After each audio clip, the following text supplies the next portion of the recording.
was sitting down under a tree. He said, Lord God, I want you to help me with a big, big word a tourist tell me. The man says saying it other place is unique, but it sound to me like he was talking Greek. So tell me, God, and a different thing. When the man say unique, what he mean? And here how I tell him, only Saint Christopher in Tabernacle, a bad man hold up the police station. Oi, only Saint Christopher, the sergeant and all jump the window and run. Only Saint Christopher, the man out and bail, walking round with a gun. And all the people in Tabernacle dare not speak. So a situation like this is unique. Power! You're the Lord, you're the Lord. I wanna feel him.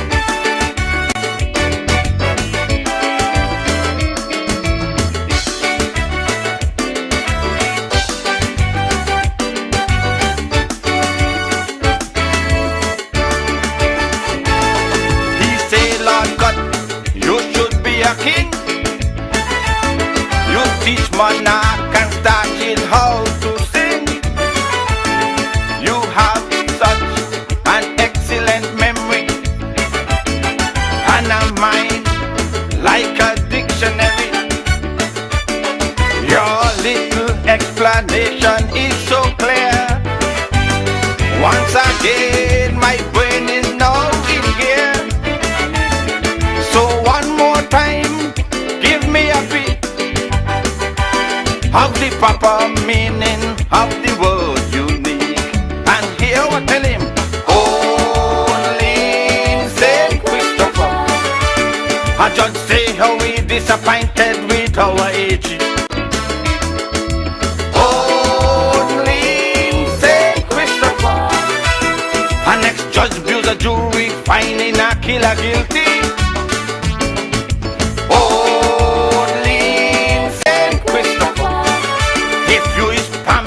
The case or you could leave the country.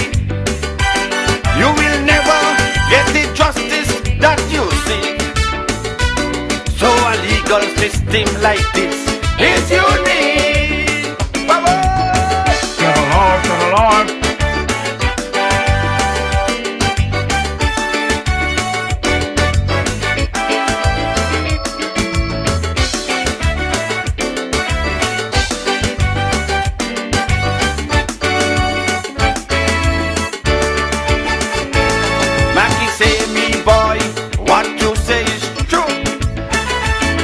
Every sensible man must agree with you. The word unique in every case means something you find only in this place. So tell me now and proceed with care. Come close to me and whisper in the air. If think it is so unique for you, we have a prime minister that is unique too. And here I tell him, only Saint Christopher, prime minister reaching late and he works with those who come early. Only Saint Christopher, he gets up on all Fool's Day and he suddenly fire my king.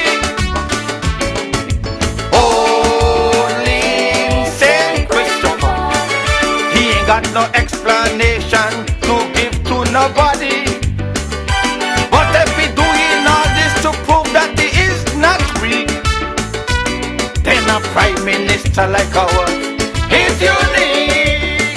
Come on. I want to feel you. You feel me?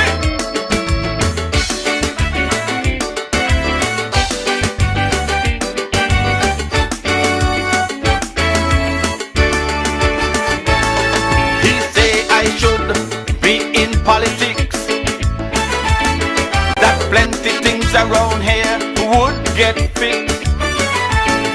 I say I think I am doing much more good to sell poor people reasonable food.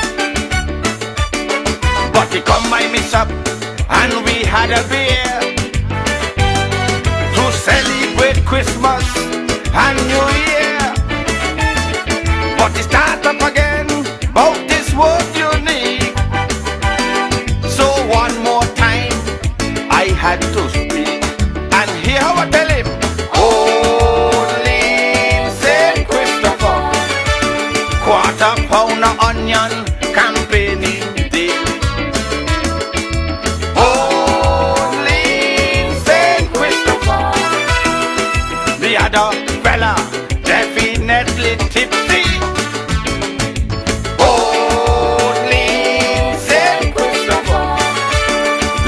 Waiting for them anytime they're ready. And all the time this country sailing up the creek. That tourist fella was right. We unique. Bye-bye.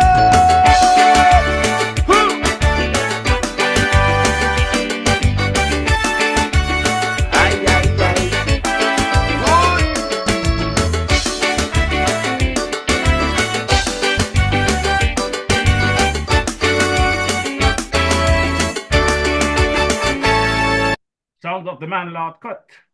Only in St. Christopher. St. Kitts Nevis is definitely unique, a very unique place. I'm DJ Marisha and I'm coming to you live and direct from the Gaza here in the Boogie Down Bronx. Yes, DJ Marisha is on the Gaza this evening, coming to you live and lively. As usual, this program comes here on a Wednesday evening from 6 to 8 p.m. and we're going to be giving you some continuation from the program last week. We're also going to be having some follow-ups and some situations. And there's a lot to talk about, a great deal of things that we need to bring to the attention of you, the diasporas, the locals there, and the Federation of St. Kitts Nevis, and the region citizens as well. So we're going to come into you locally this evening, regionally, and international. But before we do all of that, if you're strolling the web and you're running to us and wondering what this program is all about, let me give you a quick listen of who we are. Wednesday evenings are heating up. Log on to DJ Marishaw's Facebook Live broadcast every Wednesday evening from 6 to 8 p.m. It's a frank and a candid exploration into the social, cultural, political, and economic issues affecting our federation. And just in case you missed it, you can also catch the broadcast on his YouTube channel, DJ Marishaw. Subscribe to the channel on YouTube and smash that bell. You will be notified whenever he goes live. DJ Marishaw, every Wednesday evening, Facebook 6 to 8 p.m. or thereafter on his YouTube channel, DJ Marishaw. Log on.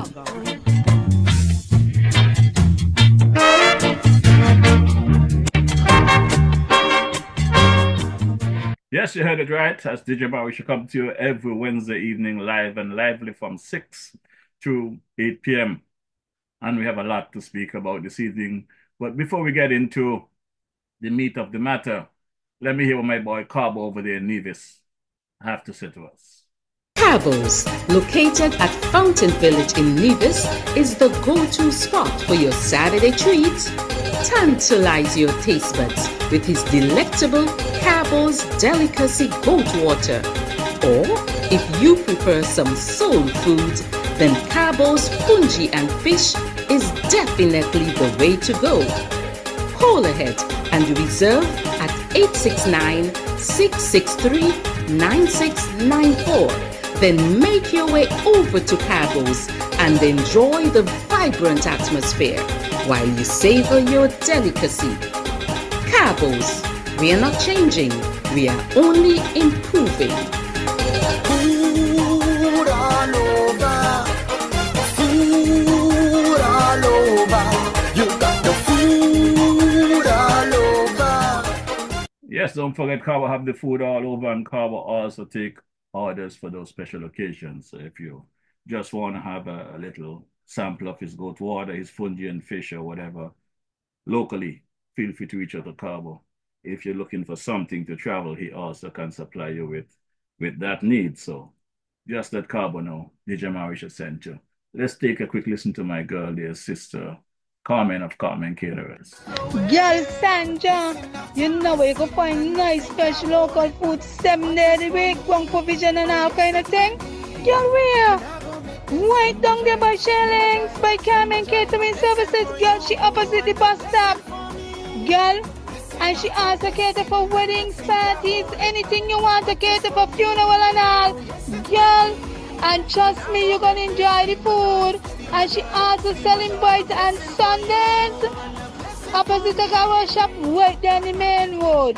Girl, you could call 665-1494 or 663-6005 to order your food or go and pick up your food. Girl, the food will be finger licking and you get your money worth. You ain't want nothing better than that. You heard that. You don't want much more than that. And Sister Carmen is there every Monday from midday until at 5 down there, Shirley, right across from the West Ferry Terminal there in downtown Bastia. And on a Sunday afternoon, she's right there in the bus stop over there in Boyd Village, opposite the Ogaro shop. So just check Sister Carmen, let her know DJ Marisha sent you. Well, this evening we're gonna get right into the J.A. Dwyer Astafan commentary for today, because we're going to be driving some serious message home tonight. There's a lot of misinformation and disinformation in the Federation, and DJ Marisha definitely will not be standing by and allowing these things, knowing better. So we'll be getting into some of those conversations in a bit, but just before we get into that, let's take a quick listen to my boy, J.A. Dwyer Astafan. Greetings. Leading up to the general elections of 1995, a resident of Central Bastia told me that he had gotten a house from Dr. Simmons, and that if Labour was to win the elections, he would not be paying Dr. Douglas for that house.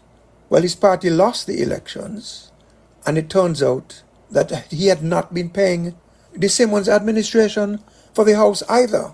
Wasn't paying the Simmons administration and wasn't going to pay the Labour administration. As far as he was concerned, gifted to him, and he didn't have to pay anybody for it. But he was not the only one. We found many cases like that. I can't recall the exact figure, but the arrears were very high, and the standard of accountability and transparency was very low. We also inherited a mentality of irresponsibility, entitlement, corruption, politicization of government resources, and the lack of consideration for others. And the story which I just gave you about the man is an example of all of those things. Some of us don't understand and act as if an election victory is not a deed which conveys ownership of a public resource to the hands of a politician. The politicians are not beneficial owners of public resources. They are not authorized legally or ethically to gift public resources to supporters. They are trustees, not beneficiaries. And it is not a license for followers of the winning party to do as they like with public property that is placed at their disposal, whether sold, leased, or otherwise. But that is what we inherited in 1995. We established the National Housing Corporation in 1996 for the purpose of adding to and improving the housing supply and the efficiency in the management and development of the housing sector. And the housing revolution began. But the mentality which I told you we had inherited, and the problems with high delinquency and low accountability and transparency continued. Indeed, with the enormous increase in houses that were built, the problems got worse, and other problems began to emerge, exposing serious administrative and planning deficiencies.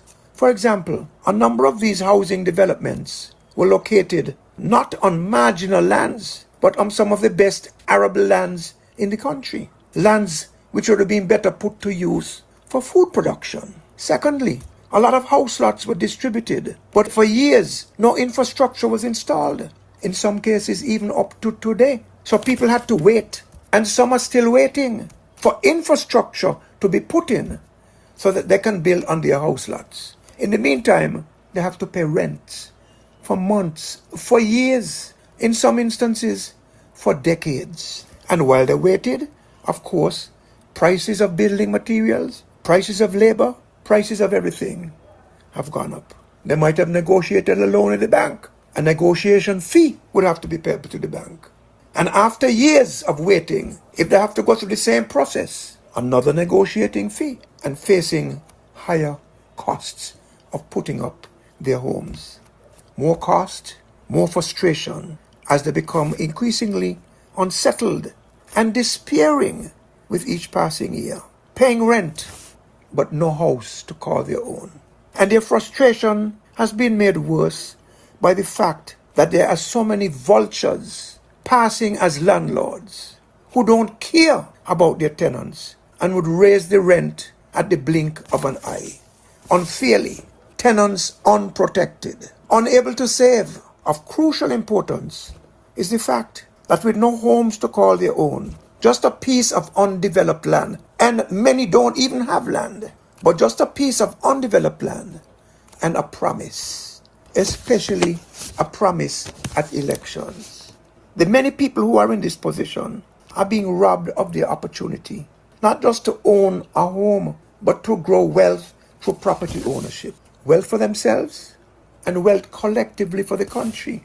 With them having to wait, the opportunity for contracts, employment, sales of goods and services, all of those things are lost to the economy. The Social Security Board loses out on contributions, and the government misses out on much needed revenue. And I cannot leave out people who applied, who have their money to pay and are ready to go, but as mentioned in passing just now, unable to get a piece of land, whether residential or commercial, holding them back, holding back the economy. What was the reason? No money? Well, we'll get to that. Then with the expansion of the housing stock, sufficient attention was not paid to increasing the water supply, to providing a more efficient energy supply. Build demand, build supply. Introducing a comprehensive approach to infrastructural development and maintenance. None of that was done or done properly. Water experts have told me that St. Kitts does not have a water problem, just a leadership problem. Energy experts have told me that successive administrations have failed to capitalize on renewable energy options. And experts in food, health and education have spoken in similar terms with regard to their areas of expertise. Water, energy, food, health, education and housing, and the means to connect all of these form the backbone of development. The backbone. Now let's talk about whether there was money to get all of these things done. The Labour administration, under the leadership of Dr. Douglas, generated enough cash under the CBI program between 2009 and 2015, a total of about $2 billion if you include the SIDF. Enough cash to get us well on the path of building that backbone, putting us on the path to transformation and sustainable prosperity for the country. But they failed because of lack of collective competence or lack of commitment to the best interests of the people. And out of that fortune, $2 billion, they took up $11 million coming up to the 2010 election from the SIDF and gave people coupons to get free furniture at the furniture and appliance dealerships in town in order to get votes for the Labour Party. 2010, $11 million. That's how you develop a country. You would think, given the importance of forming and strengthening that backbone to which I referred, that this thing would be as easy as ABC for any government to understand. But that didn't happen. And the story gets even sadder with the Harris-led Team Unity administration, which held office between 2015 and 2022. From the CBI alone, between those years, they collected about $2.5 billion with a B in government fees, plus another billion for the SIDF, which was essentially closed after the hurricanes Maria and Irma passed by, didn't hit us, but passed by in 2017. And strategically, the Team Unity administration introduced the Hurricane Relief Fund and then the Sustainable Growth Fund. 2.5 billion plus 1 billion. That's $3.5 billion. And not to be done with largesse, the PLP-PAM-CCM administration had a real carnival with the SIDF money.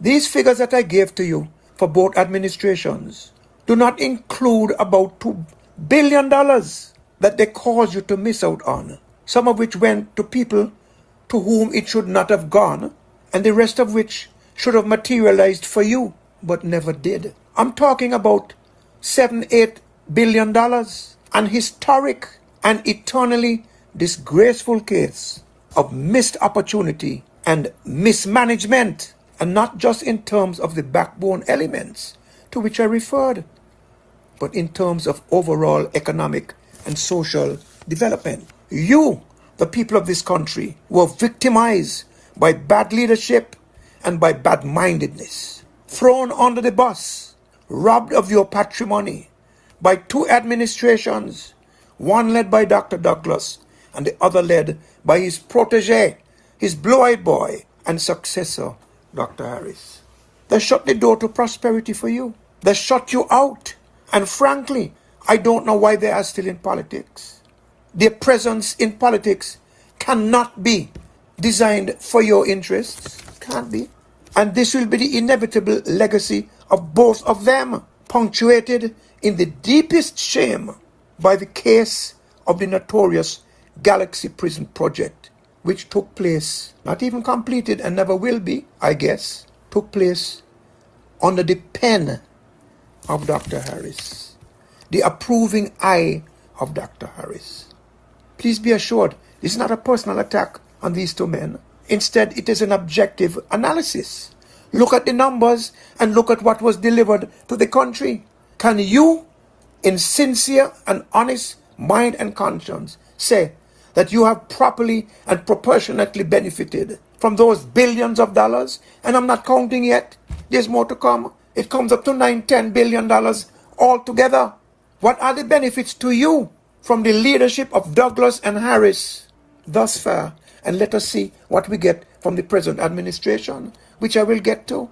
Those of the past leadership dispensation have no ethical or other authority to put their mouths in this conversation. They should bow their heads and apologize, looking to get back in power. What a shame. They failed to erase the bad mentality that both found, left by the Simmons administration. And they failed to comprehensively empower and enrich you by developing that backbone. Worse yet, because they had the tools, nearly $10 billion worth of actual cash and potential cash.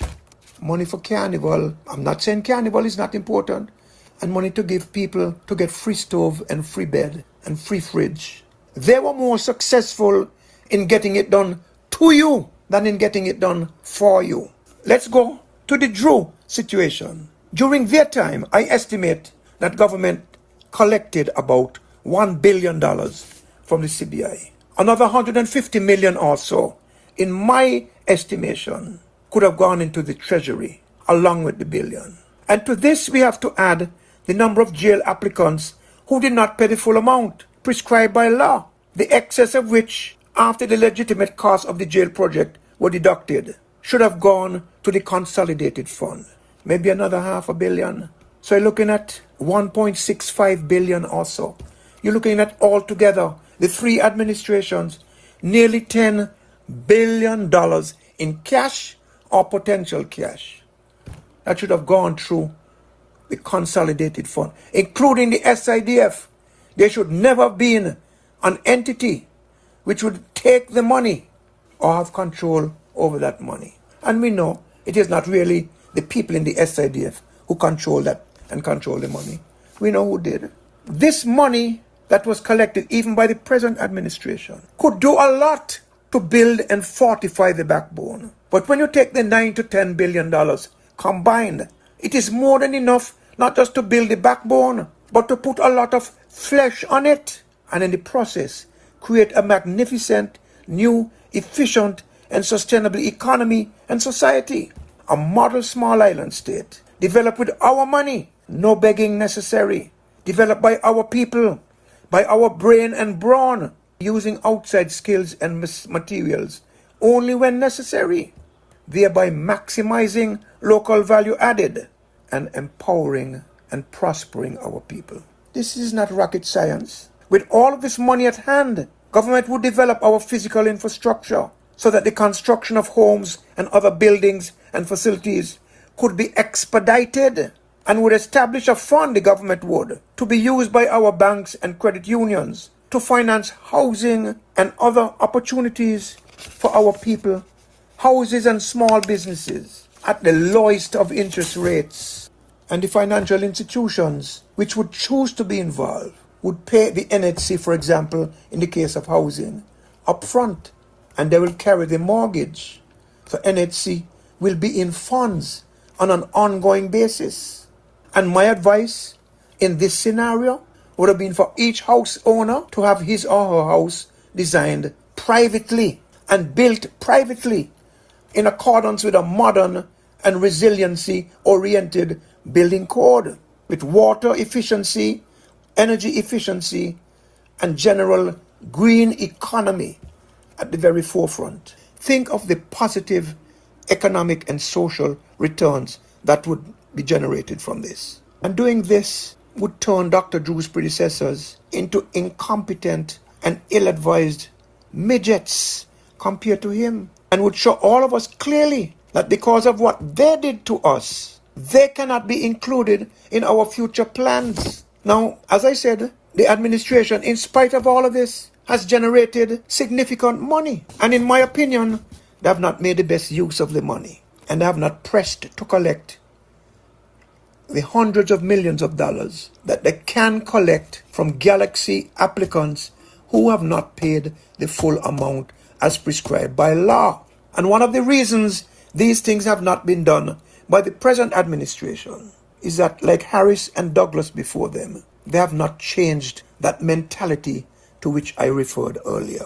The civil service is as political, inefficient, and oversized as ever, maybe more so, from the accrual effect over the decades. Too much cronyism, too much political patronage, too many misfits up and down the food chain, too costly to operate. $25+ million a month for this size of country, this population, with this economy?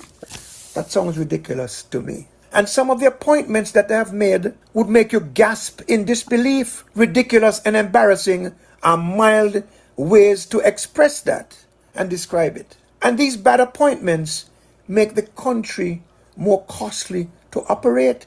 They cannot get the job done administratively, mechanically, or politically. Too much money has been wasted in various areas of this administration and are being wasted. The CBI dividend was money badly spent. It should have been used to boost one or more elements of that backbone to which I've referred. And it fed into the culture of entitlement and freeness and non-productivity. The same mentality which I said has been inherited from administration to administration from the 1980s to now. Yes, people have needs, but giving without people giving back is a formula for failure, both for the individuals who give, for the individuals who are given, and of course, thirdly, for the country. And some of the investments proposed, for example, the Aspire program, while admirable in concept, are bad in application. Let's take the Aspire. In my opinion, not every child citizen should receive the $1,000. Instead, there should be a means test so that only children of families earning below a certain income would be eligible, and the amount to each child should be $22,000 or $20,000 or $3,000, somewhere in between there, not $1,000. Money is being wasted and money is being ill-directed. The programs have to have more flesh and meaning and consequence to them. Look at another way of spending money that you don't have to. Some of the ministers spend more time in the air than on this ground here. Airtime costs money, hotel time costs money, overseas per diems cost money. But even before they step on a plane, they're spending your money. The VIP lounge at the airport, $150 per shot. They're using it as if it is their own. But they will not use it if they were not ministers. They're using it on your dime, but not on theirs. Can't they go in the main building with the people who they asked to vote for them and jump on the plane or jump off the plane just like the people?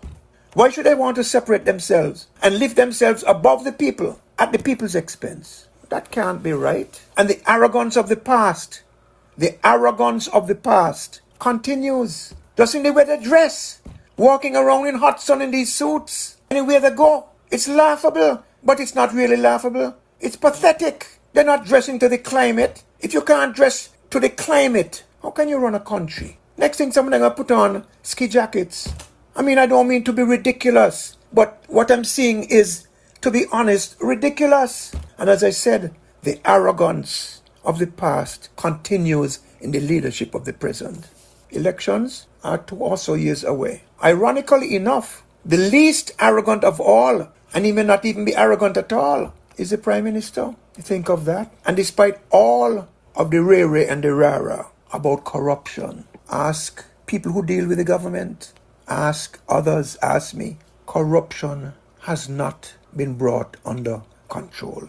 All of that money is like casting pearls before swine. The leaders have failed us in utilizing the resources generated and generatable, if there's such a word, from the CBI, have not used those resources to place this country where it could have easily been placed had those resources been properly used. I say that without any water in my mouth with regard to the Douglas administration, the Harris administration, and the Drew administration. We want things to change. The choices in our politics in this country are not particularly flattering. We're not going back to Douglas and Harris, and we don't know what the People's Action Movement is doing. I'm a supporter of the labor movement. My navel string is not buried in the pocket or in the yard of any politician. I want the best governance for the country. Get rid of the arrogance. Get rid of the corruption in the country. Utilize the resources to empower our people and bring them prosperity. Forget the cronyism and the politics in public service. This is no longer a plea, you know. This is a warning. Thank you very much.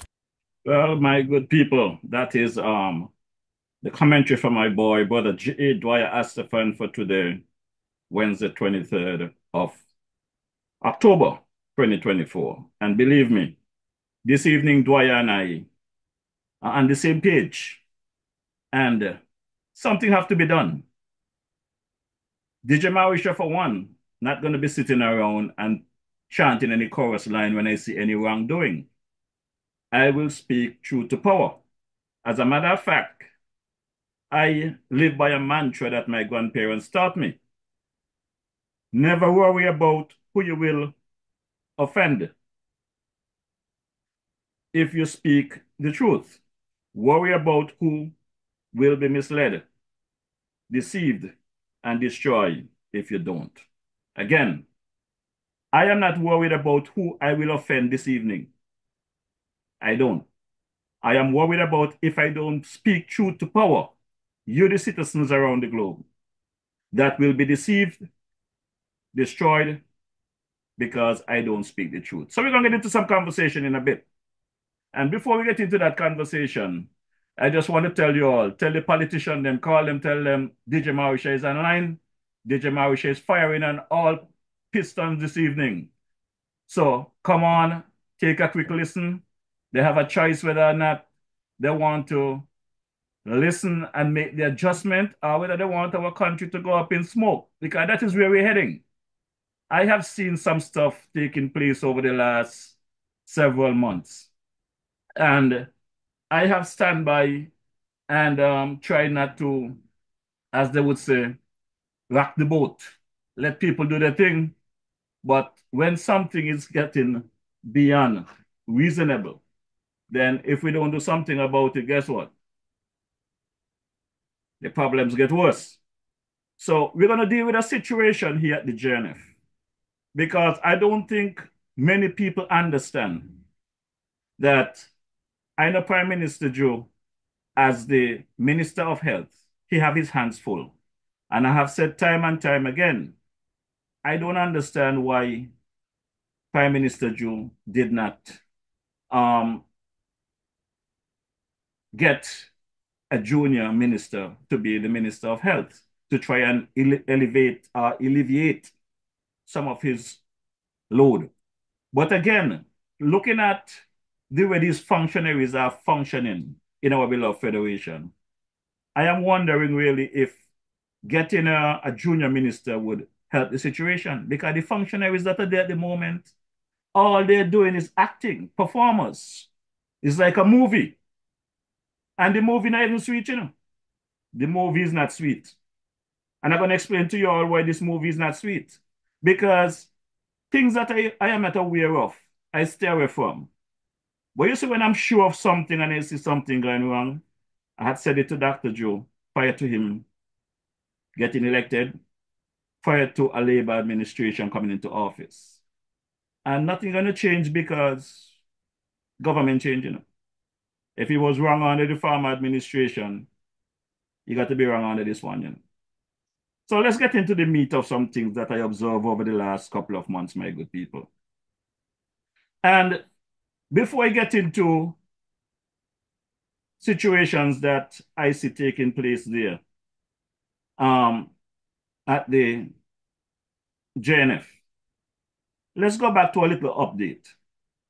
I know some of you may not like to hear me, and you might say, Lord Marisha, give it a rest now. Let CANS rest in peace. CANS cannot rest in peace until we get some changes in our healthcare system there in the Federation of St. Kitts Nevis. We have to be proactive. We have to change course. Otherwise, maybe one of us will end up in that same situation. So as a backdrop to my conversation where I am going, right? Let's be realistic. I learned through social media on August 1st, 2024, that my brethren there, Brother Khan Edwards, the Lord Black, went missing from a home in Saddlers. There were some messages that went out about coming to assist for the search, and I participate in several of those searches without success. As many of you might know by now, after I realized people seem to have given up and the good brother there, I reached out to the Commissioner of Police, Brother Sutton, who accommodated me and put a search together. I am still waiting to date. I am still waiting from the 7th of October.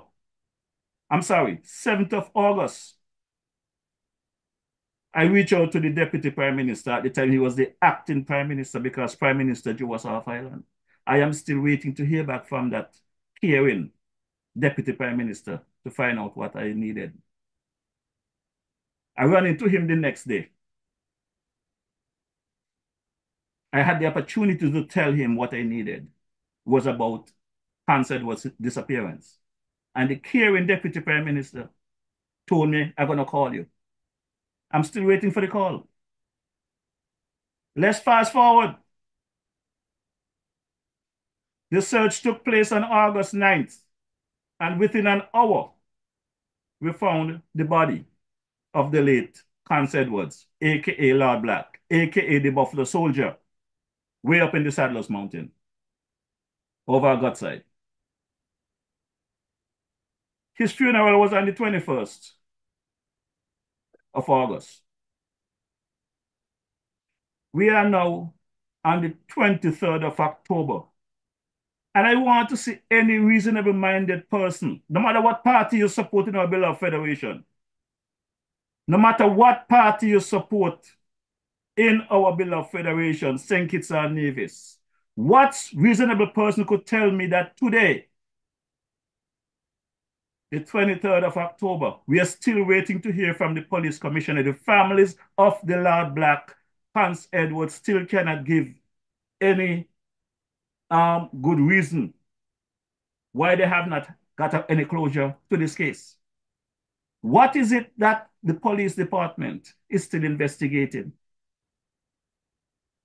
The man stayed at a home for over 4 years. That is my understanding. According to information, he had dementia. He was allowed to go on his usual walks. He never came back to the home. He was found dead. What is there to investigate that is taking them from the 9th of August when he was found dead to today, the 23rd of October, 2024, to give the family some information? And if that is not bad enough, we got some actors at the Ministry of Health. And I would hope that the Prime Minister is paying attention, because these actors are going to cost him his government the next time around if something is not done quick. I am speaking directly to the Prime Minister tonight. If something is not done about these actors that you have at the Ministry of Health, claiming to be acting PS, claiming to be doing this great job, social media is not going to help you, Prime Minister Joe. Social media is not the place to do your work. I, Jeffroy Marisha, have written to the acting PS about a family member that I had in that home that had to be removed because of my concern for the care of that individual. Hans Edwards' family have written to the Department of Health about the situation with Hans Edwards' disappearance and his death. You're going to tell me several weeks have passed. They have emails addressed, so they don't have to send the letter via postage.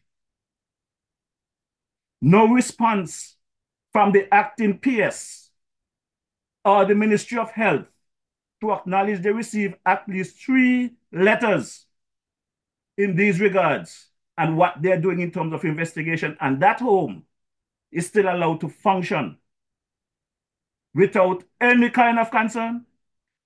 Well, my people of St. Kitts and Nevis, unless we are not any God-minded people like we was always taught to be, something is wrong with us, because people are supposed to be upset about what is going on. Instead of me receiving a letter thanking me for my efforts to find the Lord Black, I receive a letter demanding money that is not due to them from myself. This is the situation at hand. And tonight, I came here tonight, and I am peeved for the people who want me to talk nice. And I am pissed off for the people from St. Paul's who know what pissed off is. And I am very upset and disappointed because, you see, when you look at these people in their nice jacket and tie and dress up nice and well-spoken, and you give them the respect and credit, you expect them to do the right thing. But you turn out in the end, when you check them, they are just criminals like everybody else, just in different ways, just at a higher level. Because just as a thief gonna walk into a store and take up a can of milk or a tin of sardine or a piece of saltfish and thief it because it don't belong to them, the same way when these criminals take credit for work they did not do, they're worse than those thieves at a higher level. Last Wednesday evening, after I signed off, I went on Facebook. I ran into a posting. And this posting was from the actor over there at the Ministry of Health. And there was some pictures attached to an article. And I can say to you, my good people, Those pictures that is on that article, those pictures were provided by DJ Mawisha, by Mr. Mawisha. Why another was provided by Mr. Mawisha? Because the week prior, I engaged the contractor that the Prime Minister had provided to me to do the work at the ICU, at the JNF. And I did some before and after pictures so that they can see the improvement of the work. The contractor even worked outside of their scope of work as a favor to me because we have a good rapport. I've been working with them for months, dealing with the waterproofing of the hospital's roof and other areas. And you know what eat me out? Is that when I'm reaching out to these people to have a conversation, to get things done, they don't make themselves available to me. But when the work is done, they take credit without even as much as giving a thank you to Mr. Mawisha. So, on social media, there is this article from the actor, and it reads, "Brick by brick, we continue to bring upgrades to our existing hospital plant. The Republic of China, Taiwan, has consistently provided the necessary support to achieve the desired repair to the structure of our buildings." That was the first paragraph. The second paragraph, "The Ministry of Health, St. Kitts and Nevis, will endeavor to partner with stakeholders and genuine interest groups to forge a better way with a people first and quality always momentum. Here are some before and after photos." It's my pictures. You all could have found a little time between there to say thank to Mr. Mawisha, DJ Mawisha, the dog, for your service. Because my people, the leaks and the dilapidated building, the way that the JNF was under several administration, the Labour administration, under the Team Unity administration for 7+ years.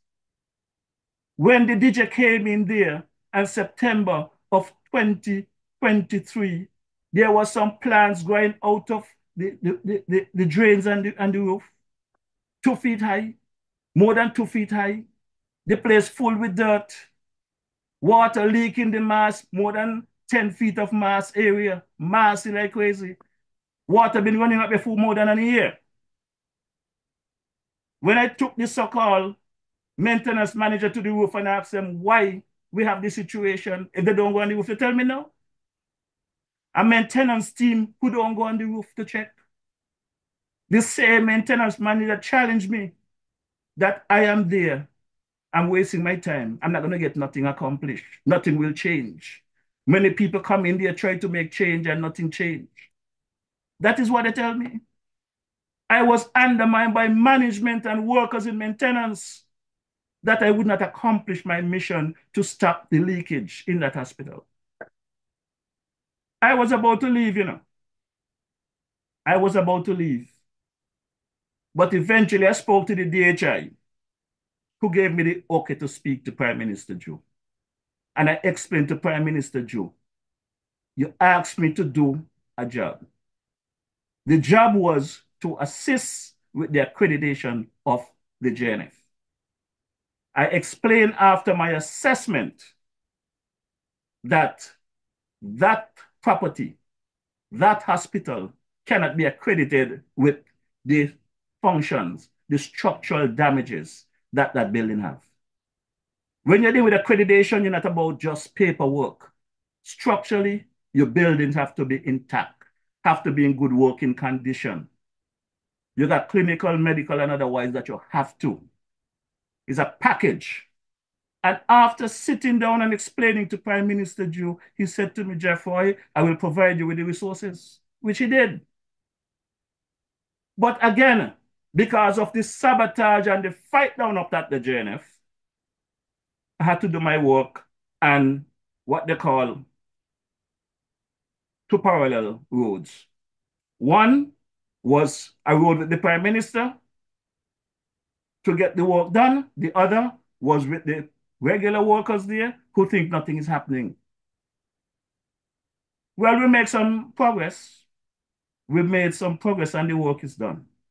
And there's a lot more to be done. A lot more could have been done had I gotten the full support of the management team there at the JNF and the maintenance staff. But that I did not get. But, you know, really got me more pissed on Thursday, seeing this article posed by the actor who is not doing anything up there, who is not available for a conversation, just posting pictures left, right, and center. For whatever reason, I do not know. They don't have a clue what's going on up there. But they take pictures posting. They go by generator, they take pictures and post. You ask them where's the switch to start the generator, I'm sure they don't know. They go by the plans for the MRI building, they're taking pictures next to the plans, they're posting them. I don't even think they know how to read the scale of a plan. But they're taking pictures and they're posting. They're posing. It's a movie. But the AG went into Parliament a couple of weeks ago, you know, and threatened our citizens to take away their phones. The AG threatened our citizens to take away their phones because they're talking and they're doing misinformation and they're libeling people. Well, these same people in the Ministry of Health are in the management at the JNF that posting false information. They're damaging people as well, you know. As one of them said to me, they was asked, what's my function at the JNF? A supervisor telling me this. They was asked my function and they did not know what to say. But they're supposed to be my supervisor. But they could not answer. But I'm going to play a little clip right now. I am going to play a little clip. And the only thing in this clip that is correct, I'll tell you, is one, the country of ROC Taiwan, the Republic of Taiwan, and the work that was accomplished, that information is correct. The rest of it is damn lie. Because the only two set of people that set foot on these job sites and these roofs in the ICU is the 5 men from the contractor that was provided to me to do the work and myself. I assess, I supervised, and I made sure that we give a good job to the Health Ministry of St. Kitts and Nevis. But nobody think about telling me thank you. They come and take credit for somebody that was not even there. As a matter of fact, I spoke to a management individual about coming to look at the damage of the outside of the building where water is coming in. They tell me, go and take a picture. They was too busy to come and see the damage I'm trying to show them. So they said, send them a picture. So I did all of this work and listen to this comment on our national radio and television. Misinformation, disinformation at its highest. Hello and welcome to the ZIZ Channel 5 newscast. I am Jasmine Thomas. The Joseph and Franz General Hospital, JNF, in St. Kitts and Nevis has undergone substantial improvements over the past 10 months, marking a major step forward in enhancing the healthcare infrastructure of the Federation.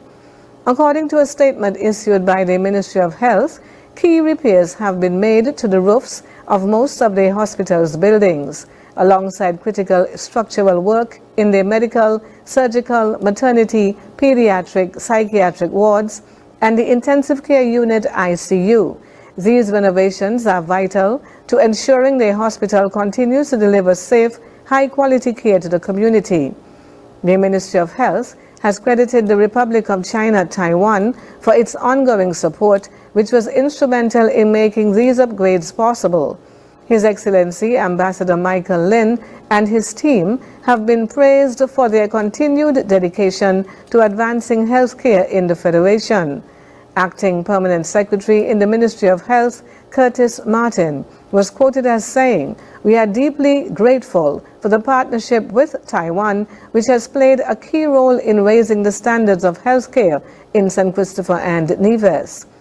Ambassador Lin's support has been invaluable, and we sincerely appreciate their contributions to the improvements at the Joseph and France General Hospital. The collaboration between St. Kitts and Nevis and Taiwan extends beyond these repairs, with efforts now focused on the development of a new, modern Joseph and France General Hospital. Core sampling and analysis are currently being conducted to assess the structural integrity of the facility, a critical step toward achieving international hospital accreditation.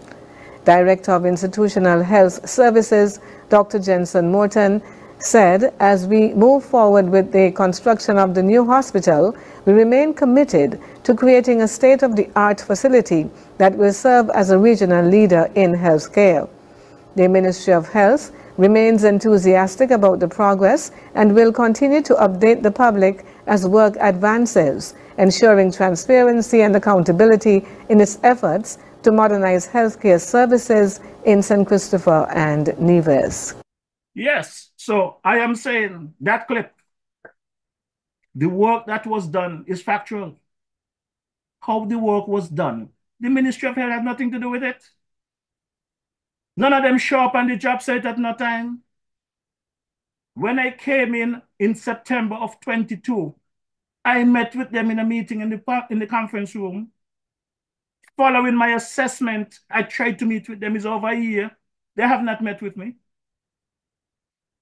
When I tried to bring matters to the operations manager, director of operations, I must say, they're telling me this is not the way we do things. The process that I'm hearing, the process, while I'm trying to explain to them the importance of getting this work done and how easy it is to get done, they see it as a big deal. I was able to break through to the Prime Minister. He saw the light. He understood that the work might look hard, but it's not as hard as it seems. Things are only hard when you don't know what you're doing. When you know what you're doing, it's easy. So I thank Dr. Morton for giving me the okay to speak with the Prime Minister. And I give credit to the Prime Minister. As a matter of fact, I told the Prime Minister at the time, I don't care about who get credit for the work, just provide me with the resources. So I had no problem with the Prime Minister getting credit and the people of Taiwan getting credit, but not some actor who don't have a clue what's going on at the facility, running around, taking picture here and there, posting left, posting right, taking credit for the work. And I'm saying to you, Prime Minister Drew, tonight, you heard what Dwyer said previously.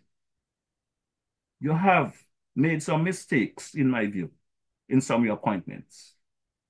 And if this actor going to become the permanent secretary for the Department of Health, it's a big mistake. We have a serious problem on our hand in St. Kitts Nevis. This is not a time to pretend and perform. This is a time to get the work done. DJ Marisha is here to help get the work done. I don't have a problem getting the work done. But I'll be damned if I'm going to stand by and watch the people be misled time and time again and support it because of what? I'm thinking about my comfort. Well, to hell with my comfort. I don't care about my comfort. I care about the country get what is due. We campaign against a government that we was not happy with. We campaign to get a better government. And I demand on behalf of the people a better government. And I'm going to stop run behind you all, asking you all to call me, I'm going to stop running behind you all to bring the information to you all. You all know. You all are sensible people. You all are educated people. I am convinced that you all know what you all are doing. I am convinced that you all think things are going to just fall in place. People are going to forget, ignore the noise. That is not going to happen. This is not how you run a system. This is not how you run a country. What is going on at the JNF is mind-boggling to me, because the appointments are coming and the people that you're appointing do not know anything about the job that you're appointing them to. They do not know anything about the job you're putting them to do. All they're doing is dancing around, taking credit for work they did not do. Prime Minister Drew, you said to me personally, when the work was done a couple months ago, you thanked me and you said, Jeff Roy, you know, all of this was done because of you. Your effort and your persistence is why we have the situation. The operation manager said to me a couple of weeks ago, Mr. Mauricio, your time here has been fruitful. Not too long ago, every time rain fall, they got us all over social media cussing us. In the last several shower of rain, none of that. There's no leaks in that regard. There's no major water coming in. In anything that you do, water going to come in. Water will find a way. Because all water needs is a little seep, a little peephole, and they're going to find its way. But we got to stay on top of it. But when you're going to have people out there pretending that they're doing things that they're not capable of doing, and you got a prime minister that seems to be either too busy paying attention to what's going on or have too much trust in these actors, then we got a serious problem. I cannot speak to many of the other things that I hear at the JNF. I can speak to attitude. There's a very serious attitude problem there from the top down. And sometimes you can't even blame the lower workers, because management attitude is bad. You can't expect nothing better than the workers. There are some good people up there. Doctors, nurses alike. And you know, I think the disrespect continues from the former administration to now. Because I listened to some conversation there at a press conference last week from the former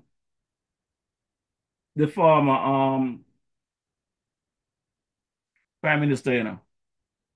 And basically, what the former prime minister is saying is that nurses are foolish.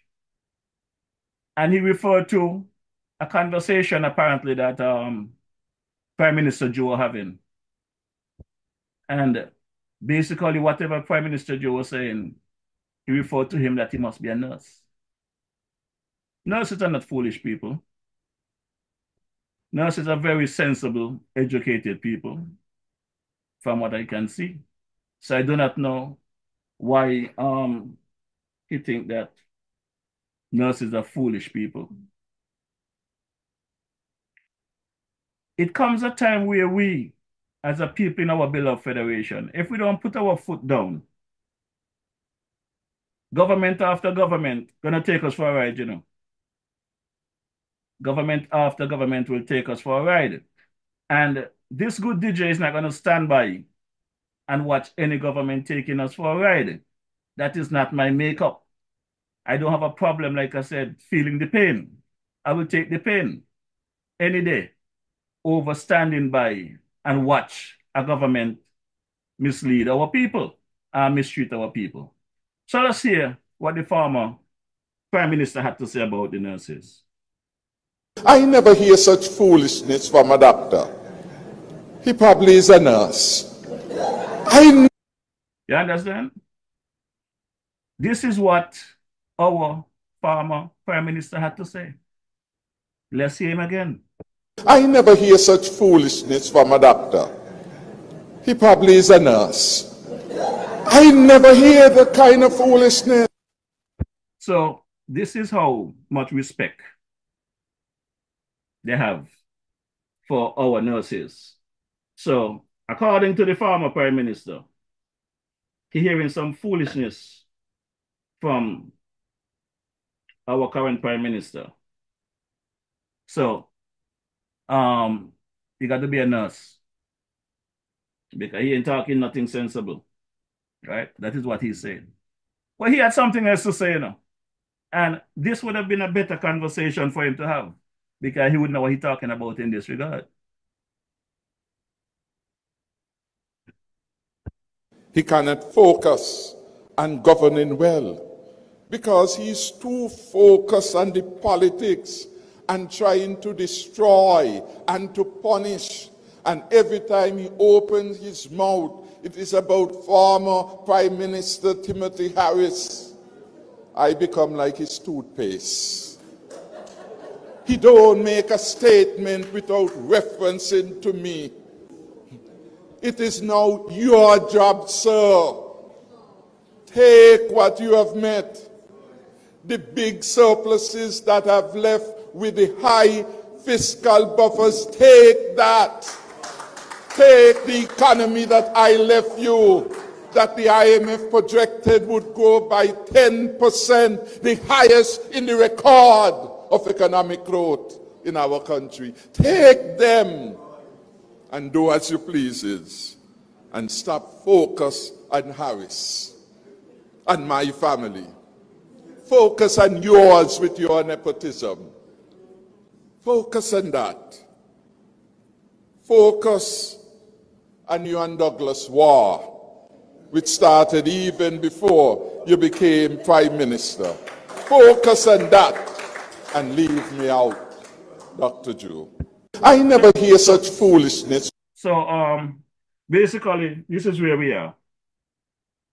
I am calling on the Prime Minister, to focus on what is going on. Pay attention to the people that he put in these positions that supposed to be qualified, because, they come with the big degrees, They come with their masters and their whatever else they come with. But one thing I sure about, practical.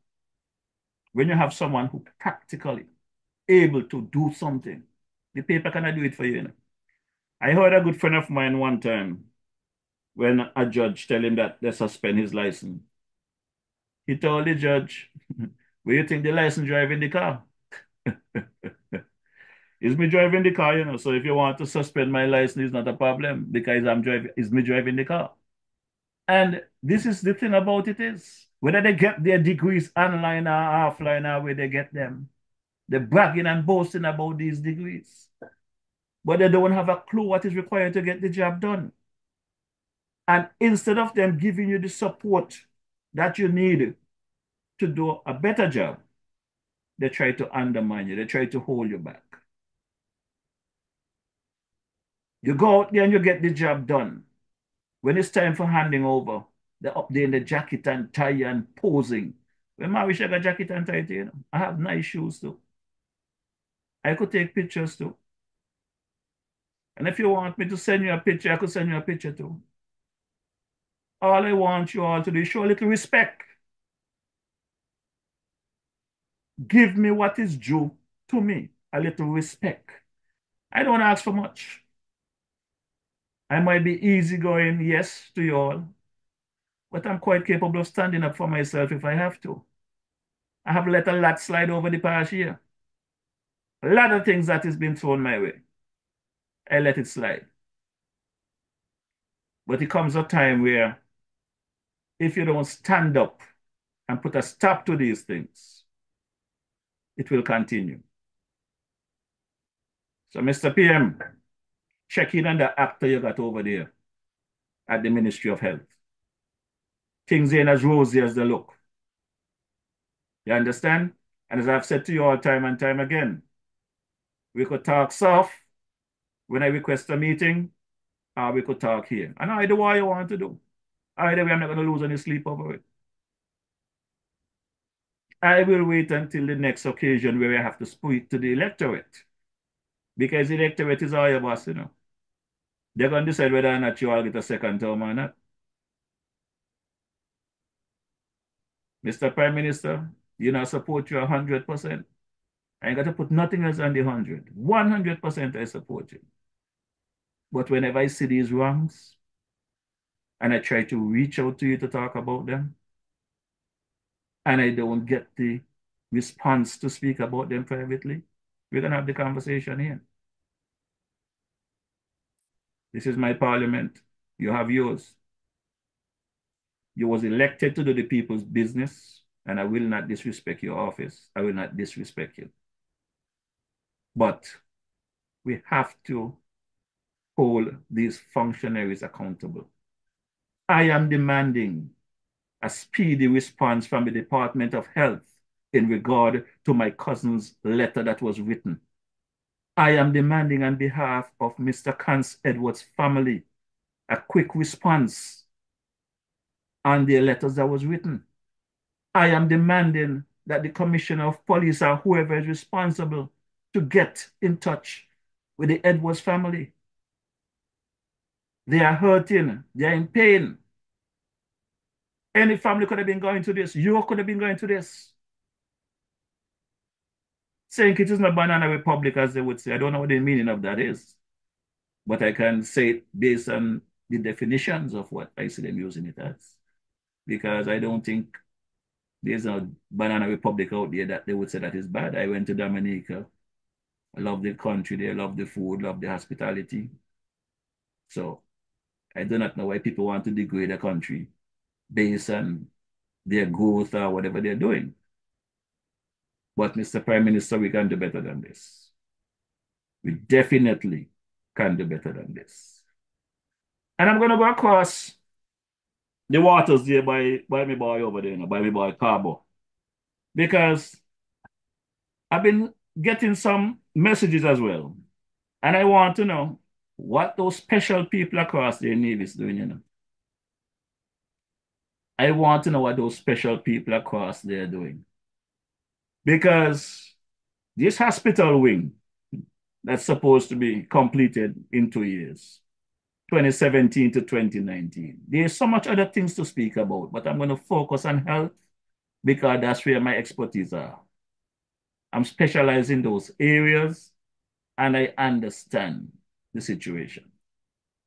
And with all of these press conference after press conference over the last couple of years, and we're getting excuses from one level to the next. The last thing I am hearing, the good premier saying that they're not spending the money on the hospital wing, so you don't need to worry about that. Culture was more important. And when I'm hearing these ashes things, I want to know where my boy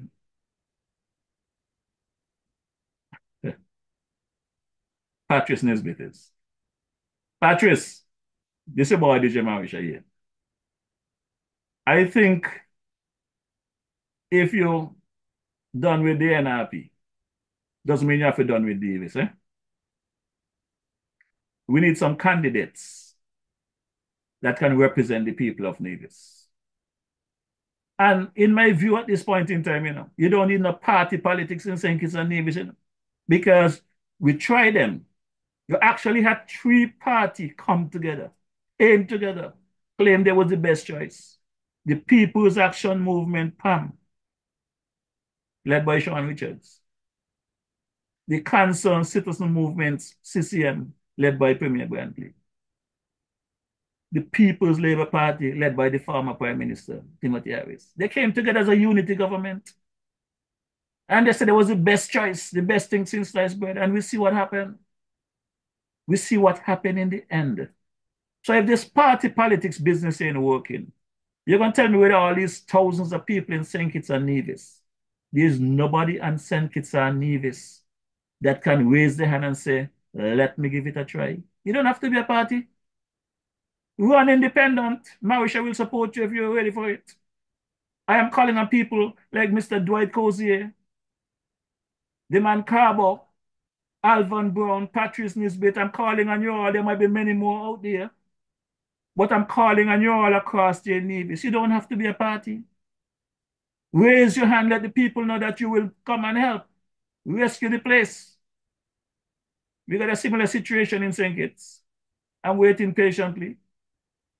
Because when that time comes, they're going to be surprised what's going on in St. Kitts, you know.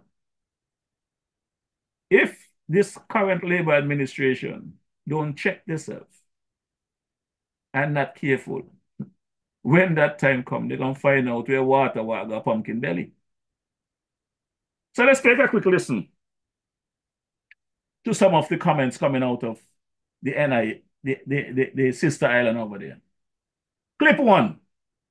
Take this call. Good evening, you're on the mark. Hey, good evening. Hello, how are you doing? Good evening to you. I'm not bad, thank you. Okay. I heard you talk about a lot of projects tonight, but I haven't heard you talk about the Alexander Hospital wing. It's been suddenly is the 31st of May this year. And that is unacceptable. What is going on? Thank you. All right. Well, thank you very much for the question. The wing, yes, I agree with you that the delay has been unacceptable. But I did explain that in, I believe it was my press conference, my last press conference, to say that we had a commitment that we would restart that project by May of this year.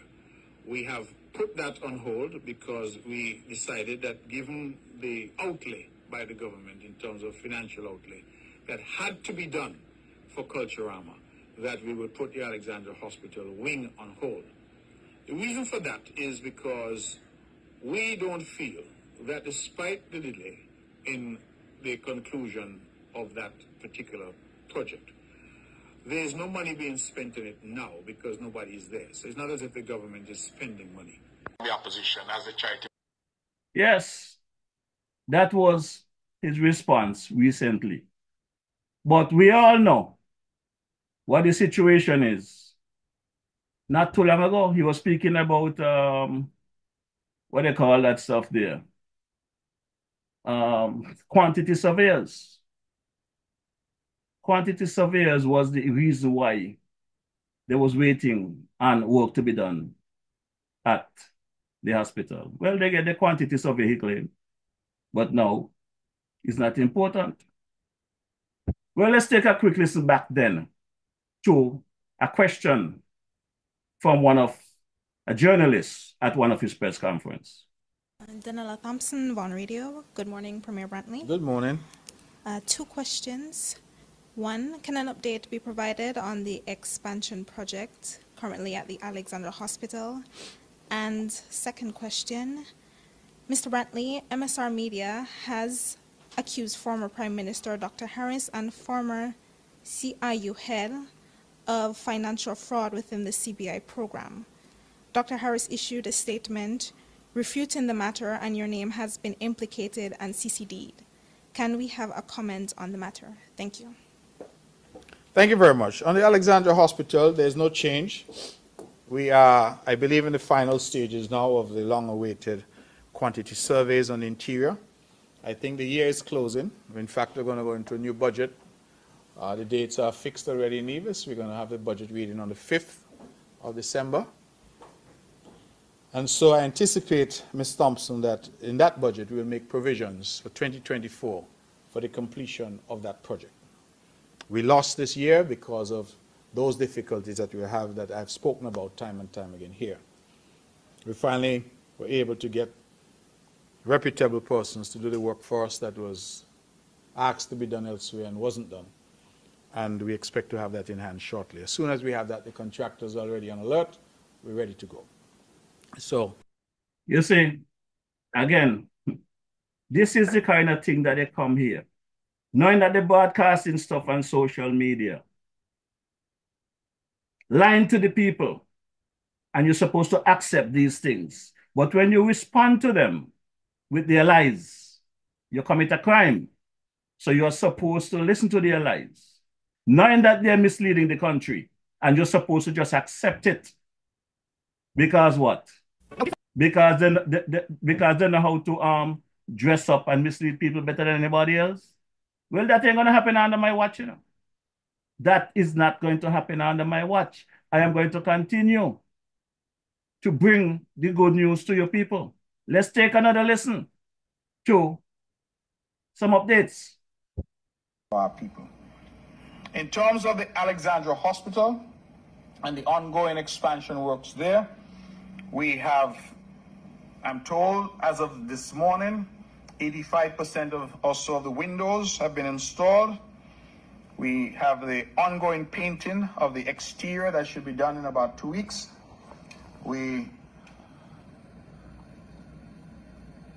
I'm sorry, I'm just trying to read. It's difficult, sometimes I can't read my own handwriting. Yes, the interior will be done by drywall, will be the interior. And so I'm advised by the contractors that the exterior had to be enclosed in order to allow them to proceed with the drywall work on the interior, because they didn't want the interior being done in rain and all that coming through open windows. And so what we have sought to do is to create a more conducive atmosphere there, to create something that was aesthetically more pleasing to the eye as people pass by.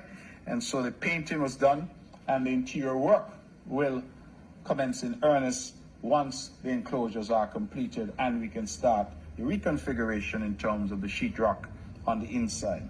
We are currently compiling a list of equipment to be used in that new wing when we hope to have it fully commissioned and open in the new year. And the hospital expansion project is one of the projects that keeps us up at nights, because we have been badly delayed this year because we asked a professional to provide us with some quantity surveys for the interior. We were promised that within a month. It has now been 6 months, and we can't get what we have paid for. And so we are looking now at some alternative options, and this occupied the cabinet just on Wednesday. We discussed this, and the responsible minister is making some efforts to get someone else to provide us with the quantities so that we can restart the work. That's what we've been waiting for. You know, again, like I said, I can go back into my drive and pull up clips after clips and play them all evening. Because from 2024 to now, every week is a different story about this hospital wing. And the people in Nevis sitting right there, they relax and they smile and accept it. As a matter of fact, the good DJ listened to some of the complaints from some of the people across there and put together a little protest march to highlight the hospital. Some of the folks from the Green Team, who I thought was serious about getting some improvement on the island, decided not to support the march. As a matter of fact, when question was asked about the march, they said it was a private matter. But the DJ don't live on Nevis. The DJ went across there to assist because he was asked to come and assist. It became a private matter, so the DJ take away himself. Now, they're sitting there and they're complaining and they're crying. Let's take another listen here to another clip. Okay, thank you very much, Monique, for your questions, as always. Update on the hospital. I confess that I didn't get an update prior to coming here, but the last update I had, which I believe was about 3 weeks ago, was that the physical construction is practically at an end. And we are now, let me go back, sorry, I don't want to be misquoted. The physical construction, insofar as the exterior is concerned, the shell, the walls and roof and all of that is pretty much at an end. We are now moving to the more delicate stage, which is the internal configuration. And we have agreed to hire a consultant on that aspect of things. Because what we are being advised by the experts is that the hospital has to flow in a particular way. So this room has to be next door to that room and that kind of thing. So we are now engaged in that. I'm told that the project is on stream. We had some hiccups, as you know, due to COVID. The last update I had, as I said, which was about 3 weeks ago, was that we are probably going to be another 12 months before we can speak about any type of end for that project. So we're looking at another 12 months or so, because we, of course, have to outfit the interior, we have to get the equipment, and we have to do all that. My good people, I do not know about you all, but I am looking forward to the NIA budget for 2025, 2024, 2025, because there has been several budgets read over the past several years, and there's always something put in place for the hospital wing there, the Alexandra Hospital wing. So I'm really looking forward to hear what they have coming this year, and to see if our good people of Nevis, the island of Nevis, going to sit back again and wait and accept additional money's been approved while the people of Nevis continue to suffer. And, you know, I hear folks speak about going across to send kids to the dialysis and stuff like that and whatever. I'm pretty sure that must be a very rough thing for the folks that have to deal with that situation. And as I said before, I work in a healthcare system from back in the 80s, work in one of the bigger hospitals here for 20 plus years, 20 and 30 years, right? And I have seen a lot. I've seen management take advantage of workers. I've seen workers take advantage of not doing their job. Neither of it I support. I believe in an honest day's work for honest day's pay. I don't believe in the acting. I believe if you cannot do something, leave it to somebody who can do it, right? And I speak in this regard when it comes to education. I listen to our current Deputy Prime Minister, Minister of Education, and I really had confidence during the campaign in this guy. I'm disappointed. I have seen too much nonsense and hearing too much nonsense for myself. The Karen High School is one of them, but there are many other things that I heard about. But what broke me down over the weekend is this clip that I'm about to play. Right there in my backyard in St. Paul's, the St. Paul's Primary School. I have a little baby girl here that, lovely, pretty baby girl, love her to death. And I would like anybody to come and tell me that somebody is bullying her in school, beating up in high school, because guess what? I've never been to prison, but I'm going to end up there. The situation in St. Kitts with these school kids that is taking place. I went to school in St. Kitts. I know life had changed, things have changed. But I'm hearing things like kids in school are pregnant. Several kids in school are pregnant. I mean, what's going on in these schools? When they check geometry sets, they're finding shells, ammunitions. Kids are carrying weapons to school. What is going on in St. Kitts? What is it that this Minister of Education don't understand that need to be implemented? Why is it when you're calling on them to have a conversation, a community conversation, you have ideas to present to them? They don't want to hear you. Why? Because what happened here? Oh, DJ Maurice said something I don't like last night on his show. So I don't want to hear from him. Tough. If I reach out to you privately to have a conversation, and you're going to bullshit me and don't make time to talk to me, and I think it's important enough for the general public to know, I'm going to talk to the general public. Because somebody need to reach you all. If I cannot reach you, somebody might. But these things are not just a private matter or a personal matter. I choose to speak to you all softly to address these situations. But when I realize that you all don't care and have no respect, then the people will deal with you all. Maurice don't worry about himself. I don't worry about my discomfort. I could answer any one of your questions. My talent, whenever I die and go on, I'm going to take that with me. None of you are going to get it. None of you is more better off than me. So I don't really care how you feel, because you don't care how I feel.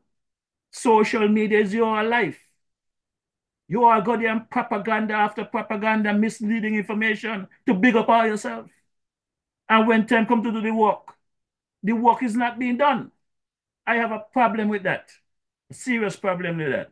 So let's play this clip and let me see if you good people online, you folks within our beloved federation, your folks within the region, your folks in the diaspora, let me know if you send your child to school, should your child be bullied? Somebody sent me a video today, and the video is very, very, very, very disturbing. And it kind of hit home for me because my daughter has been dealing with some issues. The thing about it is that I don't toughen up my daughter and I don't tell my daughter broke them in and then come out the school and come home to me. Let me go down the school or let me go wherever. Enough is enough. Bullying. Bullying in schools, primary schools, high schools. Now I sent a video by the child's parent and I was told that this took place in St. Paul's Primary School on Friday, Thursday or Friday. What is disturbing about it is that the video record the whole thing. The children, the children video recorded the whole thing. And I'm going to post the video here. It is very disturbing. The mother called me today. She was crying. She broke down everything. She was distraught because she says when she going home Friday night on a bus, boom, somebody sent her this video only to see is she daughter. She primary school daughter. Then she told me she went to the school today and the head teacher is telling her. She tell the head teacher that she is going to the ministry and the teacher is telling her, please don't go ministry, please don't go ministry. Now what is even disturbing about this thing is not the first time the child has been bullied, but they took it a step further and they recorded it. Like what I see in those other countries, well, they took it a step further and they recorded it. I come in for the parents. Y'all know you got your children them home and I know who your children them be. But a lot of you like to parade our children like they're angels when I know them are some stinking devils. Talk to all your children. Where things start, it don't end there. And if your child believe you bad, somebody else got somebody worse than them. Somebody else have somebody else worse than them. I have reached a point right now where I telling my child, hit back and hit them back harder. And then come home to me. I see that child give that child a kick in she belly today. And that they hurt me. It hurt me and I'm angry. And then the head teacher, oh, please don't go ministry. It has been happening in your school for some time. They gang up on the child, they corner the child. And the boy there with the camera. He's there with the camera. Yes, it happened right here in St. Kitts, St. Paul's Primary. The mother sent the video to me. I encouraged the mother to go to the ministry today. I did. I even told her who to ask for. I told her, go straight to this person. Don't tell them you don't want to talk to nobody else. Go straight to this person. They're going to have a meeting tomorrow at the school. But what is disturbing? Instead of the head teacher calling in all the parents there today, in front of the mother, she tell the mother, go ahead, and she went one by one, go call the parents. No. That is not how you handle stuff. Everybody come. That couldn't have been my child because I would have transformed into a mother bear. And I would have tear up the whole school. I would have. Tell all your children, keep their hand to themselves. And the ministry, the schools have to do better because the schools, a lot of the schools, them no bullying the gun, and they don't investigate properly. They don't investigate properly. And when they don't do whatever, they don't gang up together. When they don't bang up, when they don't bully the person, they gang up together and they get their lives them together and everything. And then the child look like she's the one, the troublemaker, when it's them who did it. But it's a good thing they made the video today. The video was for them to put out for people to see how bad they be, but it turned on against them. And they call them one by one and they couldn't get to plot together their lies. But I'm very sorry, Miss Sarina. All we that be children today. Me that be a child today in this school and I'd have bang them up. I'd have bang them up. Parents want all your children. I don't know who all your children be. All you know. But I know nobody know you got a dirty foot, so you pretend like I know got a dirty foot. Every family got in a stinking toe. But is your stinking toe? I am so disturbed, and I'm going to post the video. I am going to post the video. I got permission to post the video. The poor little child trying to fight back for herself. This is a big thing. Why you want somebody kill somebody child? Sorry, can't bring back a child, you know? And the schools got to do better. Some of the schools said they got zero tolerance, and them in the school full of bullies like that. Full of bullies.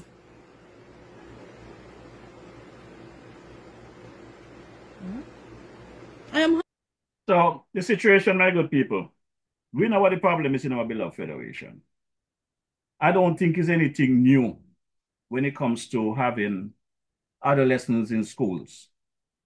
But you must be able, as an administrator, as an education department, to have regular sessions at these schools and identify the troublemakers and sift them out. You cannot have kids that want to do the right thing, want to learn, sitting in the same classroom with bullies and troublemakers to disrupt their lives. We need to find a way of those bandits. Put them in a special school. Let them go fight amongst themselves. And again, without getting an opportunity to sit down with these ministers or these functionaries to present ideas, nothing going to change, because everybody seems to be an expert today. They know everything, but yet they don't know anything. Under this new Labour administration, there's too many experts who do not know anything, but they're acting like they know everything and want to take credit for everything, even though they don't participate in a lot of things. The picture ups. Every time there's a complaint, is a barbecue for the community. There's a session over at the Marriott. There's some party in some place. We didn't elect a government to arrange parties and function and jump up. We elect a party to put the country in good shape for the kids to come, for the future. As I have said time and time again, you know, where I am concerned, I am benefiting. I'm standing on the shoulders of the people who came before me. So I am here to shape what I can for better St. Kitts Nevis. And for those of you who don't like me talking the truth, tough.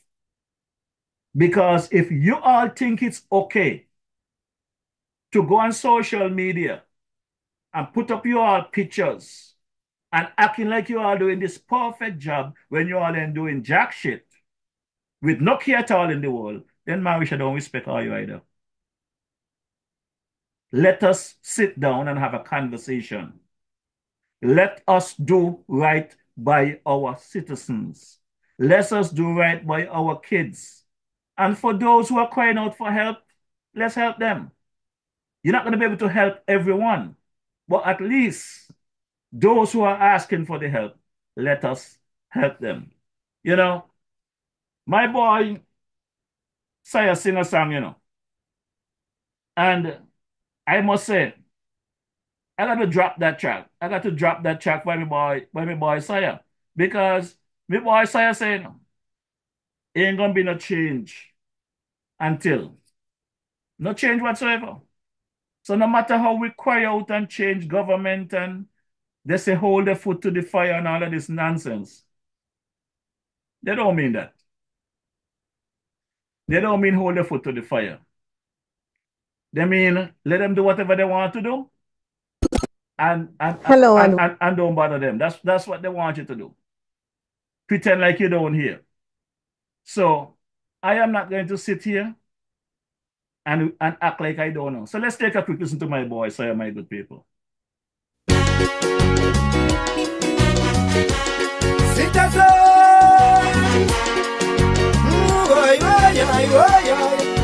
no change until we work on our problem.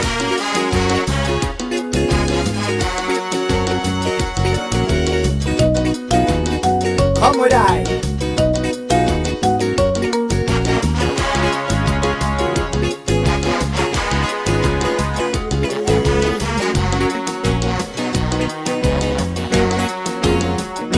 We want a change, that's the cry through the Federation.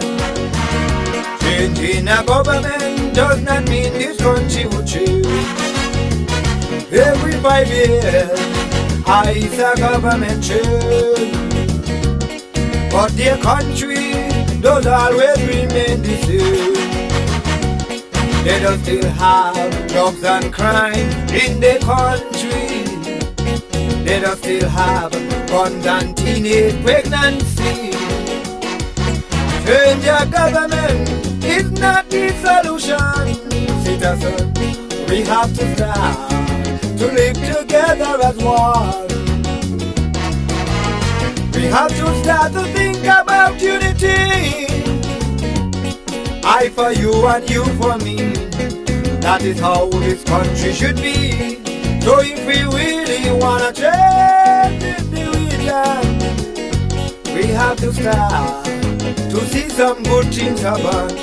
Say like this, when we go and tell our children, say no to drugs, guns and violence, then this country will change. I say then this country will change. When we see Simmons having breakfast one morning in town with you Douglas, then this country will change. I say then this country will change. When we stop all of this drug trafficking, then we would see the change. Changing up of one government does not mean the country does change. Citizens, do you understand? Do you get my message now? Do you?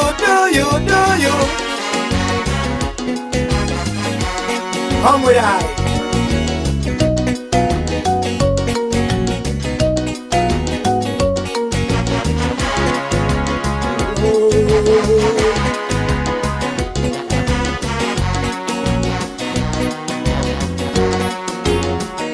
We always go and create problems in our country.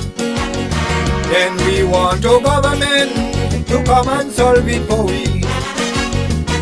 If a bad man, he go out and bring in gun, why we should go and blame it on our government? We would go and say, if our party was ever ruling, those kind of things would never be happening. Change your attitude, I'm asking you, citizen. It's we the people who does pull our country down. This is time to straighten up our land. Live in peace and harmony. We got to respect the Constitution. So if we really wanna change in this island, we have to start to work on our problem. Say like this, when we see Timothy and Hailey go saying Merry Christmas to each other, then this country will change. I say then this country will change. When we stop import foreign items and sell local goods to the tourists them, then this country will change. I say then this country will change. If we turn our back on the sugar cane, then you will see the change. Changing up of one government does not mean the country would change. Citizens, do you understand? Do you get my message now? Do you hear me?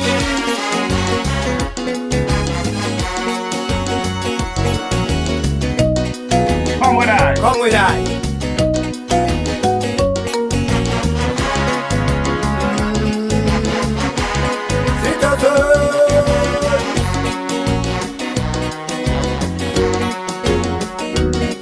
to the poll and we vote in a new government. Then after 2 years, there's a lot of cussing for them. When things going good, we smile and take it easy. When things going bad, we build from the canary. We does regret that we ever vote in that party. When we see things is not going too good for we. Yes, it's we who have to turn this country around. Citizens, we don't have to wait upon no politician. Why must wait till 5 years for election? It's today we do it wrong. It's today we should correct them. So if we really wanna change in the region, we have to start to make the change on our own. Like this, when we build a one new hospital and build more school for the children them, this country will change. After then this country will change. When we put down some more good hotels and prepare our land for tourism, this country will change. After then the country will change. When you pick Saya in finals again, then you would see the change. Changing up of one government does not mean the country will change. Do you get the message? Lord and Atlas, do you get the message? Do you get the message? Kenyan people, do you get the message? Do you get the message? Sandy Pine, do you get the message? Do you get the message? Simple people, do you get the message? Do you get the message? Tabernacle, do you get the message? Do you get the message? Canary, do you get the message? Do you get the message? Molyneux, do you get the message? Do you get the message? Newtown people, do you get the message? Do you get the message? Village people, do you get the message? Do you get the message? Sadler's people, do you get the message? Yes, my good people, did you get that message from Saya? Not because you support a political party or a particular candidate and you see things not going the right way and people are hurting and people are misleading, people out there fabricating information on social media and misleading people, misinformation, disinformation. You got to let the people know. You got to put a stop to it. Because if you don't, you're not doing nothing for the country. You're not doing nothing good for the party. You're not doing nothing good for the future of your country. So all of you who are out there who might have an issue this evening with DJ Mawisha presenting the facts, I have no problem with that. Like I said, DJ Mawisha don't mind being uncomfortable as long as I'm doing the right thing and the changes come. Because change must come.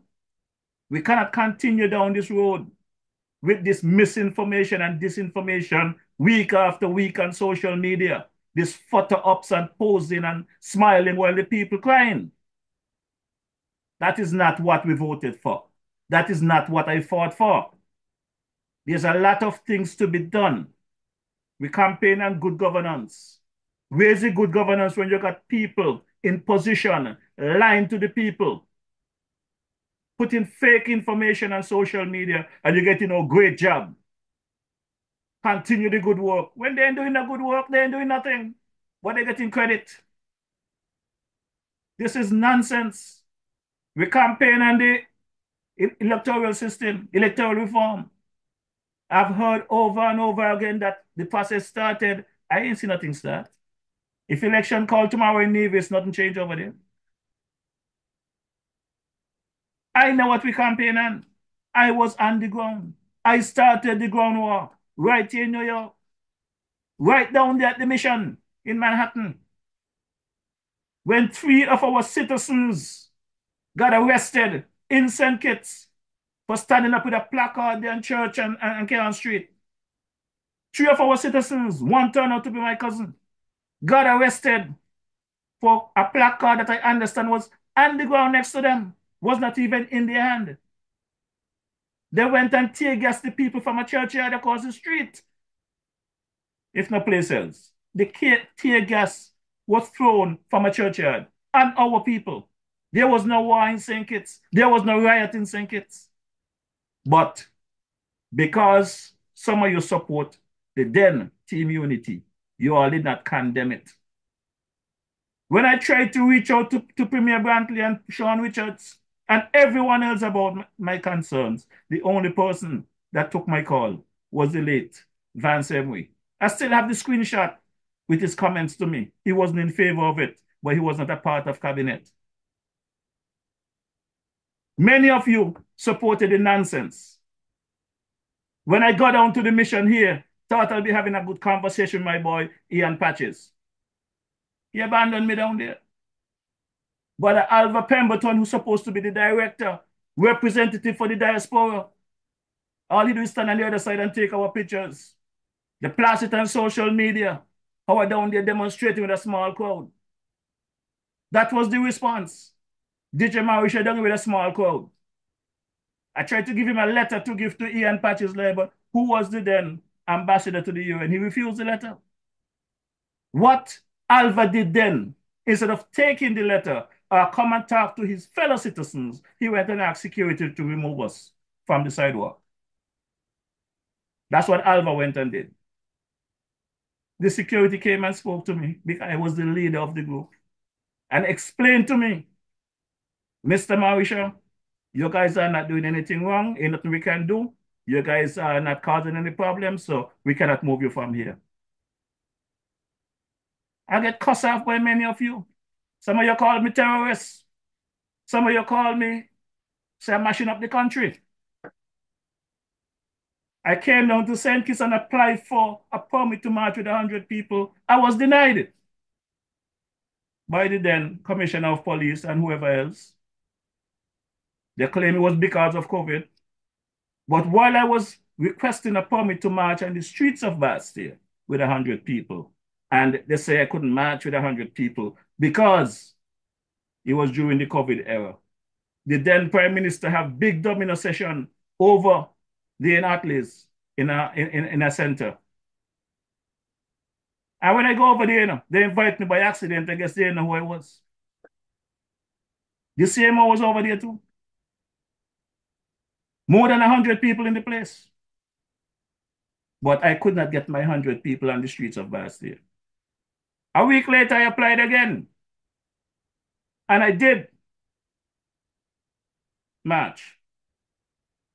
People like Earl Clark, Dwyer Astafan push him in his wheelchair, and Sam Kander, the big lights, Curtis Crook, Larry Vaughan, the dancing commissioner.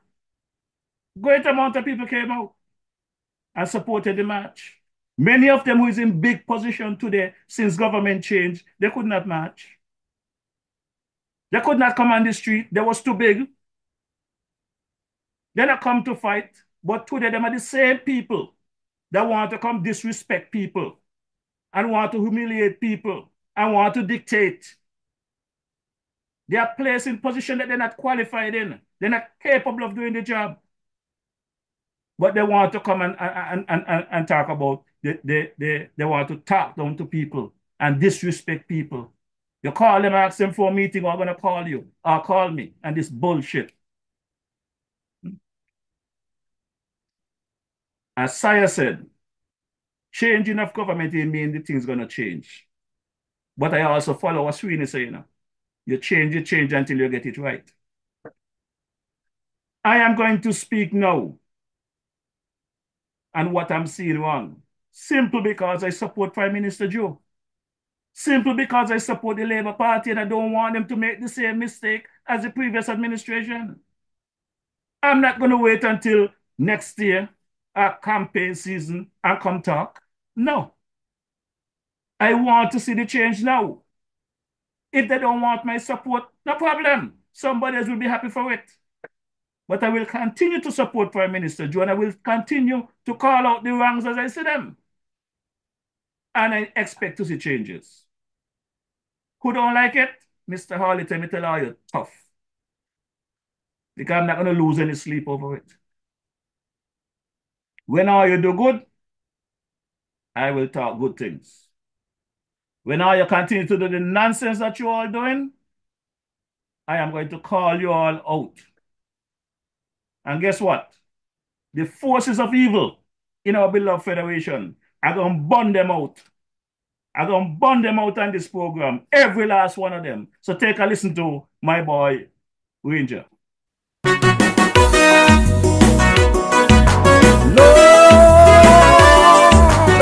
Help us, help us.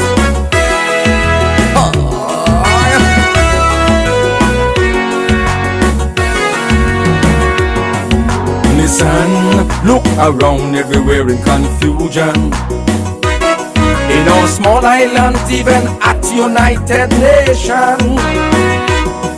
World leaders, oh yes, I'm afraid to say, taking us closer to destruction every day. Oh yes, corruption breeding corruption is the talk all about. Dissatisfaction in government and policies is a common shout. Hatred, envy and spite, I say, has now become the order of the day. Oh yes. Well, look, the forces of evil acting today, trying to get us down in every way. So we got to stand up for what is right. That's right. Drive evil deeds from the darkness onto the light. And billions, let's pray for the land. Walk hand in hand. A house divided against itself cannot stand. Collectively pray, everyone, and work with a plan. Let me drive all evil deeds from the land.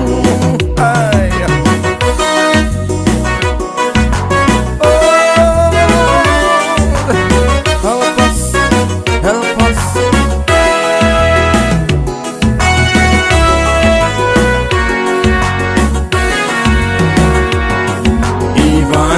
Right around here in our country, there are 10 situations you can clearly see.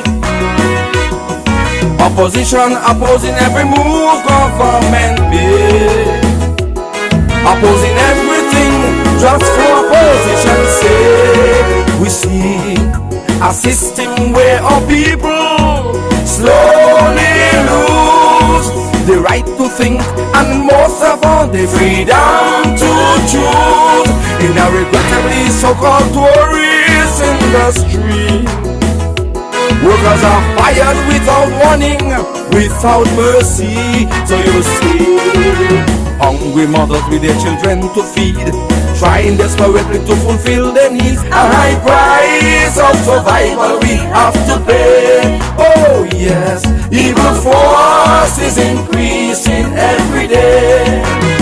And billions, let's pray for the land. Walk hand in hand. A house divided against itself cannot stand. Collectively pray, everyone, and work with a plan. Let me drive all evil deeds from the land.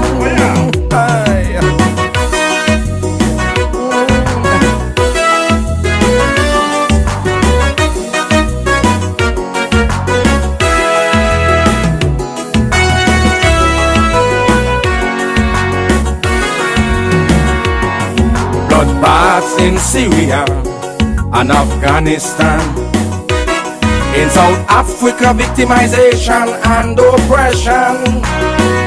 Remember Grenada just the other day. A military junta destroy all that stood in its way. Oh yes, the world is standing on the brink of disaster, and may well soon end if our hungry leaders continue along this trend to pressurize people to satisfy their selfish needs, holding on to power at the expense of those they bleed. We pray that the forces of evil now stand in our way, creating heavier burdens every day, may very soon diminish from our sight.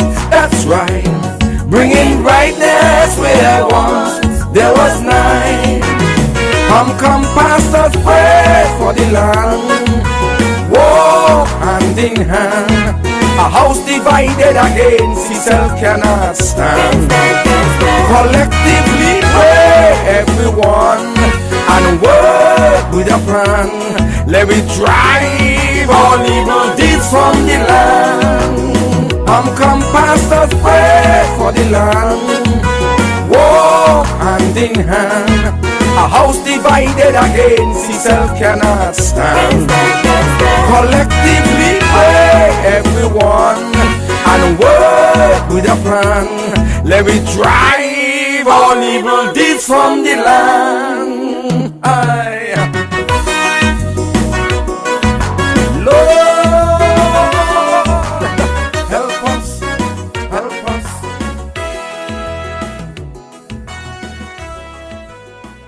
Yes, Lord, you got to help us, help us. The Federation needs some serious help from you, Father, because guess what? When we was talking the things them to get government, when we were talking the things them to get government change, my light fell out here, so I got to set up my light. When we was talking the things them to get government change, you know, they supported it and they appreciated it and they was happy for it. But now they want to tell us what we're supposed to say and what we ain't supposed to say. And guess what? That is not how we go, you know. We got to talk the things them how they go and let people know the facts. So if you all want us to do good things, just continue to do good things and we will continue to talk the good things. We're going to drop one last track here. This track I'm going to drop for my baby girl. My baby girl there. I just want to tell her, Daddy loves you. Good evening, Sister Lynn. Happy anniversary. This one for you.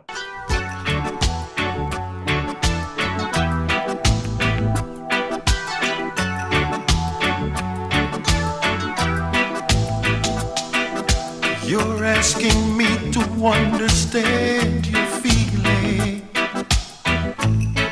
to forget my own and let you go.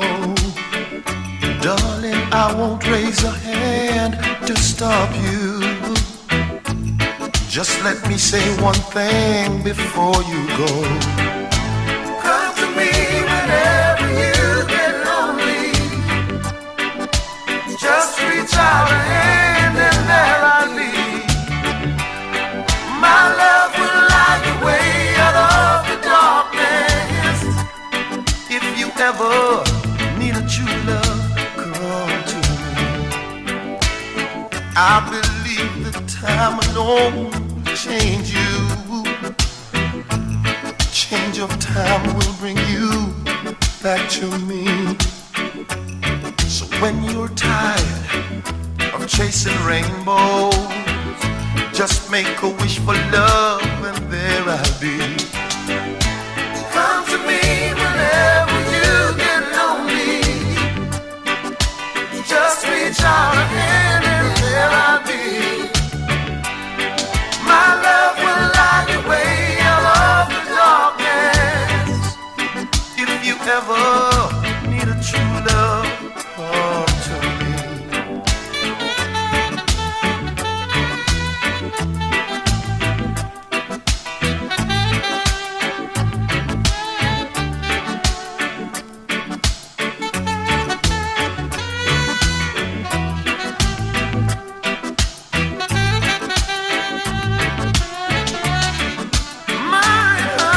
Come to me whenever you get lonely.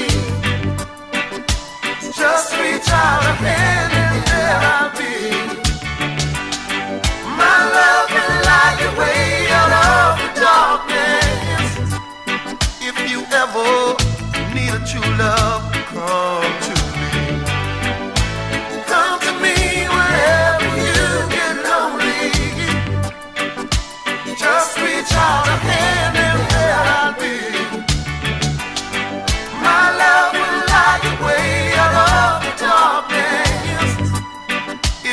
ever need a true love, come to me. Come to me whenever you get lonely. Baby, baby, just reach out your hand and there I'll be. My love will light the way out of the darkness. If you ever need a true love. Yes, man. When you ever need a true love, my baby girl is a lovely young lady. My baby girl celebrated her 7th birthday there on Monday evening. What an evening it was. Happy that I was able to be here to celebrate with my baby girl. Also want to big up Sister Lynn, happy anniversary. Hope all is well with you. This evening, we're going to cut it a quick short. This evening, I'm going to be a few minutes over time because, I have to drop my closing. But nevertheless, every good thing must come to an end, and we're about getting to the top of the hour there. Just about 6 minutes before 8 o'clock, where we're going to drop the unofficial anthem. But before I do that, I want to just remind you folks who might be in the New York area, the New York tri-state area, my sister there, Sister Ethlyn Gerald. Funeral will be this coming Saturday over there at the Muckles Funeral Home there and Bronxwood between 220 and 227 and 228th Street. Viewing will be from 2 to 3, services at 3. So I welcome everyone to come out and show their support to Sister Ethlyn, Sister Simone, mom. So gonna be a sad weekend, but we will get through it. We will get through it. Folks, just want to give a quick update. I want to thank all you folks who have been contributing to my initiative to make availability to pay a worker there for daycare weekly. So far, I have paid 8 weeks salary, and that's because of your contribution.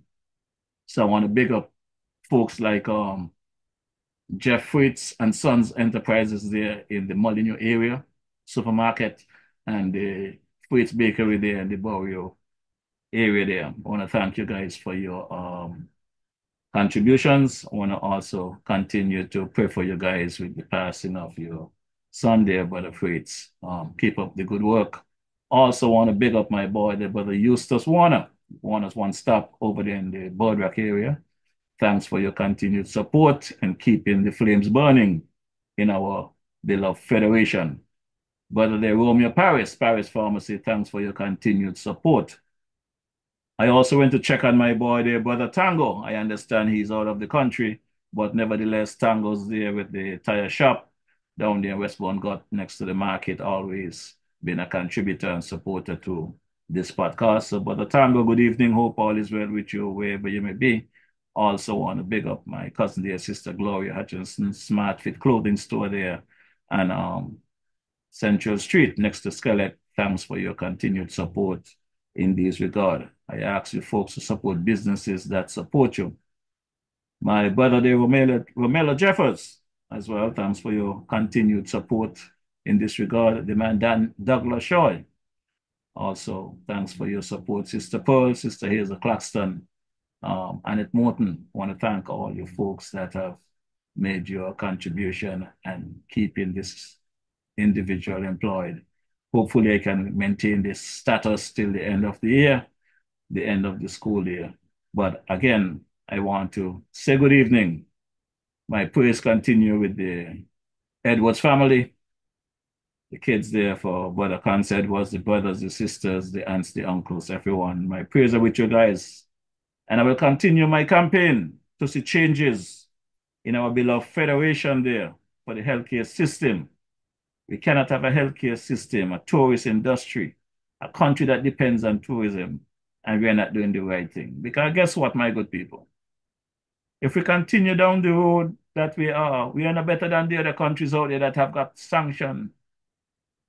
And the people have to be out there scrunting. We are in a good position in St. Kitts Nevis to be a leading economy. Let's continue to do the right thing. Stop thinking selfishly. Stop thinking about self. Think about the country, the future of our country. Our future for the kids coming after us depend on us. I see too much selfish behavior going on. It's all about them. Our political parties. Yes, support your party, support your politician, support your candidate, but tell them when they're going wrong. Pull them up. If you don't pull them up, you're going to end up in the same problems. All of us. Remember what Shard should say, the same stick that licked the world goat going to lick the team. So good evening to Sister Cora Bennett. Thanks for your usual support. Gwyneth Marisha, Beverly Marisha. Hope all is well with you guys. My son dear Jeffroy Jr. over there in the California area. Sister Jazz, how you doing? My daughter Rochelle there in the Ohio area. How is the grandkids? Brother Shorty there called Morris. How you doing? How is Valencia Morris? Sister Patsy Brown, Avon Brown. Ralph and crew, my uncle Eustace there in the Virgin Islands. Brother Kent and team. Well, it's just about 1 minute to 8 o'clock. I want to big up my boy Ivor Henry, the man Thaddeus Depoisson. How are you doing? Hope all is well. We're going to drop this closing anthem here at 8 p.m. So we're going to take you into about 8 minutes after 8 o'clock where we call it a night. So I want to big up my dancing commissioner there, the man Austin Williams, the man Julian Pemberton. How are you doing? Hope all is well. Sister Laura Williams, how are you doing? The man Sugars. Hope all is well with you.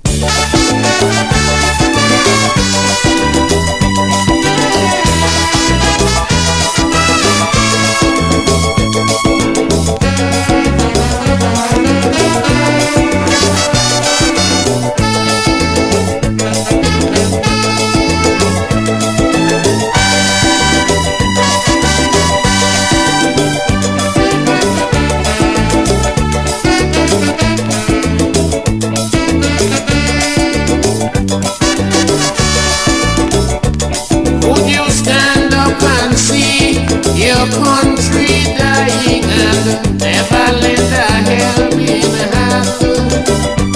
Would you see your children's future dwindling, creating much disillusion?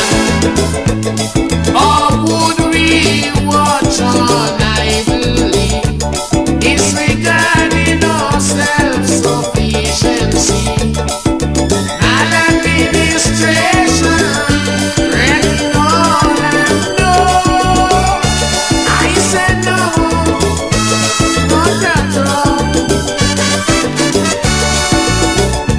Citizens, let's unite and stand up for rights, all our lives and our lives.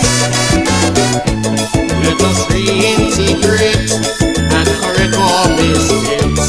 Reunification, building a brand new nation. We'll move on together hand in hand. Rise, citizens, arise. The country is yours, all yours, still yours.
unification, building a brand new nation.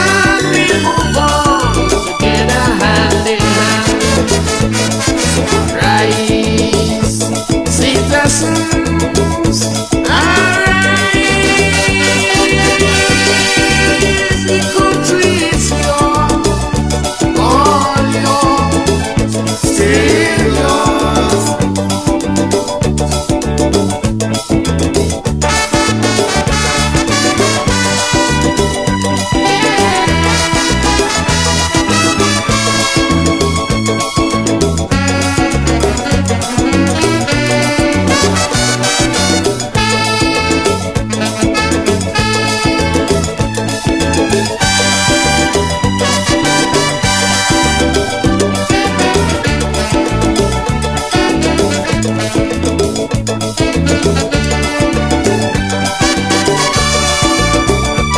Can your conscience be clear?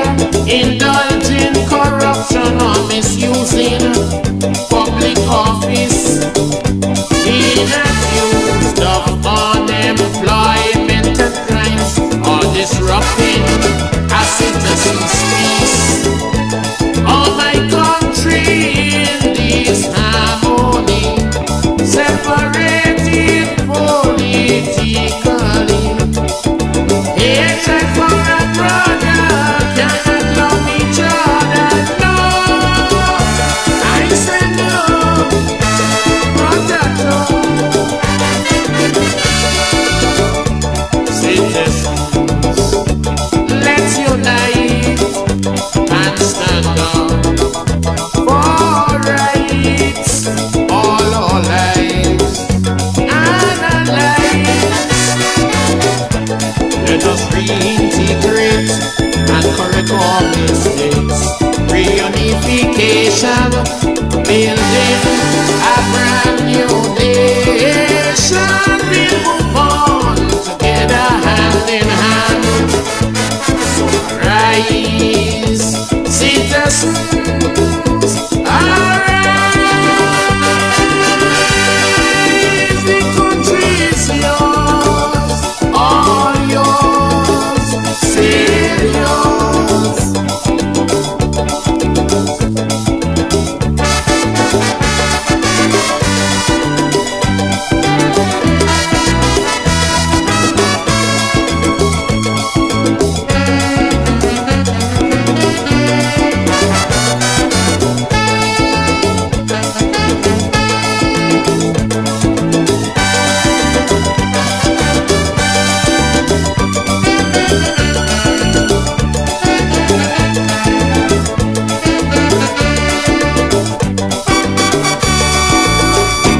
Yes, the song of the man, the late great King Arrow. This country is yours, my good people.